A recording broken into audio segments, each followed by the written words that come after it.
नमस्कार मंडळी, क्रिशवीज व्लॉग या आपल्या चॅनलमध्ये आपणा सर्वांचं अगदी मनापासून स्वागत आहे. कधी तुमच्यासोबत असं होतं का की सकाळी उठल्यानंतर वाटतं की सगळं शरीर थकून गेलं आहे, आतून एक जडपणा आणि एक थकवा आणि अंगामध्ये अजिबातच उठण्याचं बळच नाही राहिले असं वाटतं.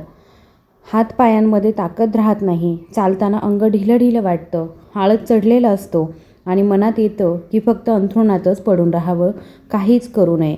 कधी असं वाटतं का की शरीराच्या वेगवेगळ्या भागांमध्ये थोडंसं दुखत राहतं आहे, मसल्समध्ये ताण वाटतो, सांधे कडक कडक वाटतात आणि अंगामध्ये हलकासा कडकपणा जाणवतो. जर हे सगळं तुम्ही वारंवार अनुभवत असाल तर ते सामान्य थकवा म्हणून दुर्लक्षित करू नका, कारण हे शरीराच्या आतून येणाऱ्या कमजोरीचं मोठं लक्षण असू शकतं. आणि सर्वात चांगली गोष्ट म्हणजे यासाठी तुम्हाला ना कोणतं महागडं औषध घ्यावं लागेल, ना कुठल्याही क्लिष्ट उपचारांची गरज भासेल, ना परदेशी टॉनिकची गरज भासेल. शक्ती आणि ऊर्जा मिळवण्यासाठी तुमच्या घरातच 2 अशा गोष्टी आहेत, अगदी स्वस्त, सहज मिळणाऱ्या, पण प्रभाव मात्र अफलातून आहे.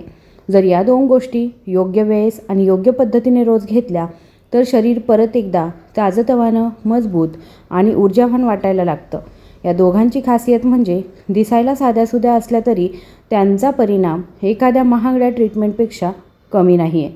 तुमचं वय 40 असू देत, 50 असू देत, 60 किंवा मग 70पेक्षा जास्त असू देत, या 2 गोष्टी शरीरामध्ये पुन्हा एकदा तीच ताकद आणि उत्साह भरतात जी कधी 25-30व्या वर्षी असायची. या गोष्टी आतून शरीराला ऊर्जा देतात, पचन सुधारतात, रक्त शुद्ध करतात, स्नायू पुन्हा सक्रिय करतात. जेव्हा तुम्ही या गोष्टी ठरवलेल्या वेळेला आणि योग्य पद्धतीने घेणं सुरू करता तेव्हा तुम्हाला जाणवायला लागेल की दररोज तुमचं शरीर आणखी बळकट, तीव्र आणि सक्रिय होत चालले. या गोष्टी केवळ थकवा आणि अशक्तपणा दूर करत नाहीत, तर शरीरामध्ये दडून बसलेल्या जुन्या तक्रारीसुद्धा हळूहळू बाहेर यायला लागतात, ज्यामुळे शरीरामध्ये साचलेली जुनी घाण म्हणजे टॉक्सिन्स तीही नैसर्गिकरित्या बाहेर पडते. अवयवांना परत ताजेपणा मिळतो आणि जे पोषणद्रव्य आधी मिळालं नव्हतं त्याची भरपाई हळूहळू होऊ लागते. आता तुमच्या मनामध्ये प्रश्न येऊ शकतो की शेवटी या 2 गोष्टी नेमक्या कोणत्या आहेत आणि त्या कशा व केव्हा घ्याव्यात. याचं सविस्तर उत्तर मी व्हिडिओमध्ये तुम्हाला देणार आहे, म्हणून शेवटपर्यंत लक्षपूर्वक बघा, कारण मी या दोन्ही गोष्टी एक एक करून पूर्णपणे स्पष्ट करणार आहे, जेणेकरून तुम्ही तुमचं आरोग्य पुन्हा एकदा आधीसारखं बनवू शकाल.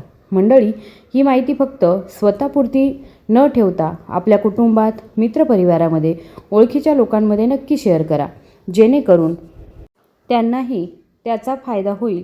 तर चला बघूया ती पहिली गोष्ट कोणती आहे आणि ती कशी आणि केव्हा वापरायची. ही पहिली गोष्ट म्हणजे शेंगदाणे. होय मंडळी, तो शेंगदाणा जो आपण लहानपणापासून खात आलेलो आहोत, ज्याला इंग्रजीमध्ये ग्राउंडनट, पीनट्स म्हटलं जातं, जो बाजारामध्ये वेगवेगळ्या प्रकारामध्ये, रंगामध्ये, आकारामध्ये सहज मिळतो, पण तो घेणं म्हणजे काहीही घेणं नाही. लक्षात ठेवा, देशी आणि लहान आकाराचा शेंगदाणा सगळ्यात जास्त फायदेशीर मानला जातो. आता कदाचित तुम्हाला वाटेल की शेंगदाण्यासारखी स्वस्त गोष्ट काय बदाम, काजू आणि अक्रोडपेक्षा जास्त उपयोगी ठरू शकेल. पण खरं हे आहे की जर तुम्ही शेंगदाण्यांचं सेवन ठराविक प्रमाणामध्ये, योग्य वेळेस आणि नियमित सुरू केलं तर ते तुमच्यासाठी एक जबरदस्त आणि किफायतशीर टॉनिक बनवू शकतं. आता आपण बघूया की शेंगदाणा तुमच्या शरीरावरती नेमका काय परिणाम करू शकतो. चला आता सुरुवात करूया आपल्या शरीराच्या हाडांपासून. जर तुमच्या गुडघ्यांमध्ये सतत दुखतं, कमरेत कडकपणा असतो, दात ठिसूळ झालेले असतात आणि हाडांमध्ये नेहमी टणक आवाज येतो, तर लक्षात घ्या, तुमच्या शरीरामध्ये कॅल्शियमची कमतरता निर्माण झाली आहे. आणि ही कमतरता भरून काढण्यासाठी शेंगदाणे खूपच उपयोगी ठरू शकतात, कारण त्यामध्ये भरपूर नैसर्गिक कॅल्शियम असतं, जे हाडांना आतून बळकट करतं. इतकंच नाही तर शेंगदाण्यांमध्ये मॅग्नेशियमही भरपूर प्रमाणामध्ये असतं, जे शरीरात कॅल्शियम नीट शोषलं जावं यासाठी खूप महत्त्वाचं असतं. म्हणजे आता तुम्हाला वेगळं महागडं मॅग्नेशियम सप्लिमेंट्स घेण्याची गरज नाही. मॅग्नेशियम फक्त हाडांसाठीच नाही, तर आपल्या नसा, न्यूरॉन्स आणि संपूर्ण मज्जासंस्थेसाठी अत्यावश्यक असतं. जर तुम्हाला हातपाय झिणझिणत असतील, अशक्तपणा, थरथर किंवा मग बधीरपणा जाणवत असेल, तर समजून घ्या की तुमच्या नर्वस सिस्टममध्ये अशक्तपणा आला आहे. अशा वेळेस शेंगदाणे खाणं हे अत्यंत सोपं, स्वस्त आणि प्रभावी घरगुती उपाय ठरतो. जर तुमचे हातपाय वारंवार बधीर होतात, अंगाला हलकासा झटका जाणवतो, स्नायूंमध्ये दुखणं किंवा चालताना अंगामध्ये एक अजब सनसनाटी वाटते, तर हे संकेत असतात की तुमचे न्यूरॉन्स कमकुवत झालेले आहेत. याशिवाय जर हात थरथरतात, वस्तू उचलताना कंपन वाटतं, लक्ष लागत नाही, केस गळत आहे किंवा डोळ्यांची दृष्टीही कमी होऊ लागली आहे, तर हे सगळं शरीरात जीवनसत्व आणि खनिजांची कमतरता असल्याचं लक्षण असतं. शेंगदाण्यांमध्ये व्हिटॅमिन B1, B6 आणि व्हिटॅमिन ई चांगल्या प्रमाणामध्ये असतात, जे या सर्व समस्या दूर करण्यासाठी मदत करतात. व्हिटॅमिन ई हे एक अतिशय प्रभावी अँटीऑक्सिडंट आहे, जे शरीरातले फ्री रॅडिकल्स नष्ट करतं. त्यामुळे चेहऱ्यावरील सुरकुत्या, डाग, मुरूम कमी होतात आणि त्वचेला आणि पेशींना नवा ताजेपणा मिळतो. याचबरोबर शेंगदाण्यांमध्ये झिंक, फायबर, लोह, पोटॅशियम, हेल्दी फॅट्स आणि प्रोटीन हे सगळे पोषणद्रव्येही भरपूर प्रमाणामध्ये असतात, जे शरीराची कार्यप्रणाली संतुलित ठेवतात. हे तुमचं पचनशक्ती सुधारतात आणि शरीराला आतून बळकटी देतात. म्हणूनच जर तुम्हाला अन्न नीट पचत नसेल, गॅस होत असेल, अपचन किंवा बद्धकोष्ठतेची तक्रार नेहमी राहत असेल, तर शेंगदाण्यांचं सेवन हे तुमच्यासाठी एकदम योग्य आणि फायदेशीर उपाय आहे. आता तुम्ही विचार करत असाल, हे सगळं कधी आणि कसं घ्यायचं, किती प्रमाणामध्ये घ्यावं. पण त्याआधी एक महत्त्वाची गोष्ट, शेंगदाण्यांबरोबर एक दुसरी गोष्ट आहे जी त्याच्या प्रभावाला दुप्पट करते, आणि ती देखील कोणतीही महाग वस्तू नाही. ती म्हणजे मनुका. मंडळी, तोच मनुका जो आपण वाळवलेले द्राक्ष म्हणून ओळखतो. ही मनुका वेगवेगळ्या रंगात आणि प्रकारांमध्ये येते. काही जण फिकट पिवळ्या मनुक्यांना सामान्य म्हणतात, तर काही लोक गडद रंगाची थोडी मोठी आणि थोडी महाग मनुका या नावाने ओळखतात. पण जर तुमच्या घरी कुठलीही साधी मनुका असेल तरी तिचा वापर सुरू करा, कारण तीसुद्धा एखाद्या औषधाइतकी उपयोगी असते. आता पुढे मी सांगणार आहे की शेंगदाणे आणि मनुका नेमके कधी आणि किती प्रमाणामध्ये घ्यायचे. पण त्याआधी हे लक्षात घ्या, मनुका हे आरोग्यासाठी किती जबरदस्त फायदेशीर आहे. जर तुम्हाला रोज मनात ताण, डोकं भरलेलं वाटतं, छोट्या छोट्या गोष्टींवर सतत विचार चालू राहणं, झोप न लागणं अशा तक्रारी असतील, तर तुमच्या शरीरामध्ये हार्मोन्सचा समतोल बिघडलेला असतो. अशावेळी मनुका हे अमृतासारखं काम करतं. मनुकांमध्ये पोटॅशियम भरपूर प्रमाणामध्ये असतं, जे हृदयाच्या आरोग्यासाठी खूप फायदेशीर आहे. जर तुम्ही दररोज मनुका ठराविक वेळेला खाल्ल्या तर तुमचं हृदय बळकट राहतं आणि हृदयाशी संबंधित आजार जसं की ब्लॉकेज, उच्च रक्तदाब आणि हार्ट अटॅक यांसारख्या समस्या दूर राहतात. मनुका शरीरामध्ये पोषण तत्वांची कमतरता भरून काढतो आणि विशेषतः जे लोक वारंवार बद्धकोष्ठतेने त्रासलेले असतात त्यांच्यासाठी मनुका खरंच एखाद्या चमत्कारापेक्षा सुद्धा कमी नाही आहे. मनुका पचनक्रिया सुधारतो आणि कारण ती गोडसर लागते म्हणून खाणंही सोपं वाटतं. जर तुम्हाला वारंवार पोटात गॅस होतो, छातीत जळजळ होते, पोट जड वाटतं, कधीकधी दातांमध्येही ताण जाणवतो, तर अशा सगळ्या त्रासांमध्ये मनुका खूपच आराम देतो. कधीकधी रात्री झोपताना पोटातलं आम्ल ॲसिड गळ्यापर्यंत येतं आणि त्यामुळे सकाळी तोंडाची चव खराब वाटते. ही सगळी लक्षणं गॅसमुळे होतात आणि अशा वेळेससुद्धा मनुका उपयोगी ठरतो. त्याचबरोबर मनुका रक्त वाढवण्यात मदत करतं, पण साखर वाढवत नाही. म्हणूनच डायबेटीज असणाऱ्यांसाठीही ती एक सुरक्षित पर्याय आहे. हाय ब्लड प्रेशर असलेल्यांनाही ती फायदा देते. मनुका केस घनदाट आणि चमकदार बनवते आणि चेहऱ्यावर उजळपणा आणते, कारण तिच्यामध्ये असतात भरपूर खनिजं आणि जीवनसत्व, जी त्वचा आणि केसांसाठी अतिशय आवश्यक असतात.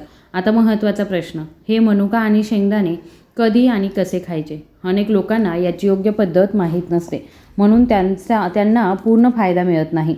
तर पहिलं लक्षात घ्या, जर तुम्हाला नेहमी अंग जड वाटतं, थोडं चाललं की थकवा येतो, सांधे आखडतात, स्नायूंमध्ये ताण दुखणं जाणवतं, तर हा उपाय तुमच्यासाठी एकदम योग्य आहे. शेंगदाण्यांचं प्रमाण ठरवायचं अगदी सोपं आहे. जितके शेंगदाणे तुमच्या एका मुठीत मावतील तितके प्रमाण पुरेसं आहे. तुम्ही लहान असाल, मोठे असाल, वयोवृद्ध असाल, प्रत्येकाने आपल्या मुठीनुसारच माप घ्यायचं.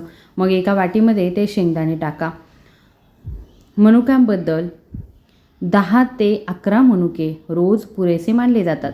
ते फक्त स्वच्छ पाण्याने धुवून रात्री एका वाटीमध्ये पाण्यात भिजवून ठेवा. त्याचवेळी शेंगदाणेसुद्धा पाण्यामध्ये टाका. जेव्हा ही दोन्ही भिजतात तेव्हा त्यामधलं पोषण ॲक्टिव्ह होतं आणि शरीरात लगेचच परिणाम दिसू लागतो. त्यातले विटॅमिन्स आणि मिनरल सकाळी खाल्ल्यानंतर लगेच काम करू लागतात.